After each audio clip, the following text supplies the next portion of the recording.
Yo Bakayalo Kono Yalo, et oui on se retrouve pour le résumé complet du chapitre 1149 de One Piece. Oui, il est déjà sorti. En fait, il y a plus d'informations par rapport au résumé précédent, mais il n'y a pas complètement tout. Donc voilà, on aura beaucoup plus d'informations. On va se regarder ça tous ensemble parce que justement, l'agent secret des États-Unis d'Amérique du Sud, toi-même tu sais, il est derrière Oda. Il nous file toutes les infos. Donc on va se regarder ça tranquillement. Comme d'habitude, je te mets le lien en description vers la source. Parce que voilà, tu vas te demander, mais d'où tu tiens cette source? Ben elle est là, de cet agent secret là, de One Piece Spoiler. Donc c'est parti, on se regarde ça tous ensemble.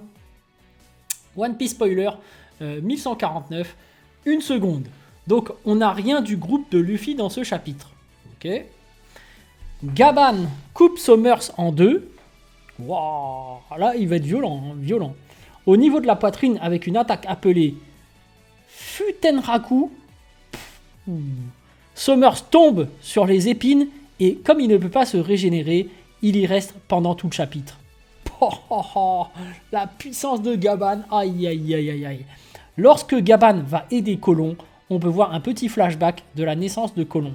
De retour dans le présent, Gaban dit à Colon de tenir une seconde alors que Gunko commence à poignarder le cou de Colon avec une épée flèche. Le cou de Colon commence à saigner. Aïe aïe aïe. Allez Gaban, allez Gaban. Parce que là, Gunko, c'est vraiment une ordure. Hein. Elle en profite pour se servir de colon. Ah, ça se fait pas. Et bon. Gaban est furieux et prêt à attaquer Gunko. Des éclairs noirs sortent de sa hache. Mais le haki de l'observation de Gaban lui montre que Colon sera tué avant qu'il ne puisse le sauver. Oh non. Oh, c'est vraiment une ordure. Ça veut dire que Gunko n'a pas une seconde hésité à tuer Colon. Oh. C'est vraiment des ordures les chevaliers divins. Franchement, on voit comment Gunko transperce le cou de Colon. Aïe, aïe, aïe, aïe. Bon, ça dit aussi que Gaban, il a un acquis de l'observation incroyable. C'est pas n'importe qui a un acquis de l'observation comme ça. C'est niveau au-dessus de Katakuri, je pense. Mais bref, Gaban lâche donc sa hache en disant « S'il vous plaît, arrêtez, je me rends ». L'expression de Gaban est déchirante. Bah ouais, forcément, il a vu le futur, il se dit faut absolument que je sauve, et si c'est ça le seul moyen, ben voilà. Hein. Ensuite, dans une double page incroyable, Gunko poignarde le torse de Gaban avec 3 flèches. Oh, l'enfoiré. Gunko, c'est vraiment une enfoirée. Gaban tombe de la grande branche en s'excusant auprès de Colon et Elbaf. Oh là là, elle s'est servie d'un otage. Et comme ça, elle a vaincu son adversaire. C'est vraiment des ordures. C'est vraiment des ordures, hein, les chevaliers divins.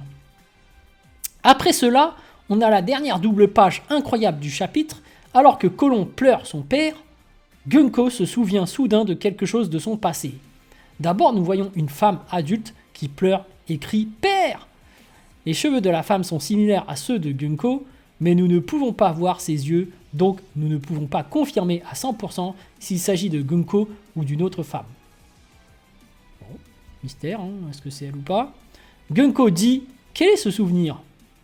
Et nous voyons alors un autre flashback.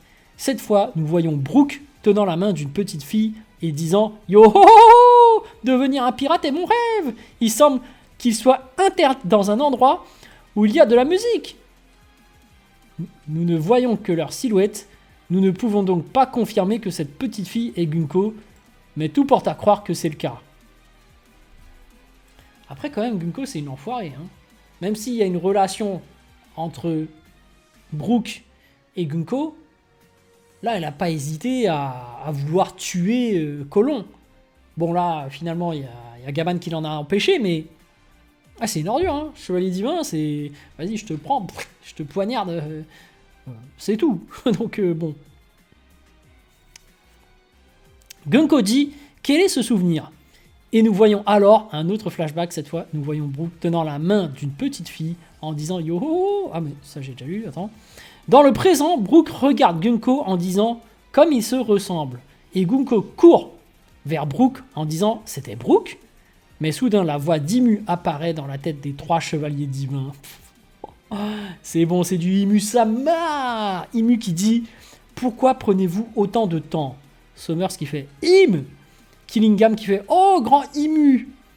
Les enfants géants, qu'est-ce qui ne va pas avec cette femme? Son visage est soudain si effrayant. Imu, la Terre Sainte, est en proie aux flammes. Nous avons besoin de la puissance militaire maintenant. La Terre Sainte est en proie aux flammes. Ils se font attaquer, hein. Ils se font attaquer, mais par qui? Moi, je dis par les révolutionnaires.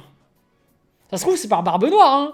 Ça se trouve, c'est quelqu'un d'autre. Mais moi, je pense que c'est les révolutionnaires, parce que jusqu'à présent, on les voit pas en action. Faudrait qu'ils servent à quelque chose. Il faudrait que Dragon se mette enfin à bouger quelque part, à faire quelque chose. Bon.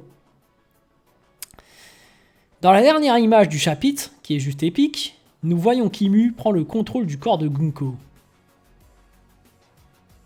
Ok. Gunko a maintenant les yeux d'Imu. Oh, comme dans Naruto. Genre Pain. Avec des Rinnegan. En fait, ces Rinnegan permettent de contrôler les autres.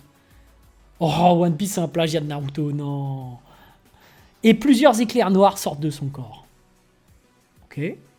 Imu qui dit « Je vais vous montrer ce que signifie être gouverné par Dieu. » Ouais, mais d'un autre côté, ça fait quand même vachement plagiat avec Naruto, hein, parce que Pain se croyait pour un dieu. Ah ouais, oh, le plagiat. Oh là là. Mais bon, après, c'est One Piece, hein. C'est très bien que One Piece, voilà, faut bien qu'il s'inspire de quelque chose, donc il s'inspire de Naruto. Bon, voilà. Bon, les amis, sur ce, je vous dis donc à plus en plus, ou plutôt à plus tard dans le car, ou plutôt à bientôt dans le bateau.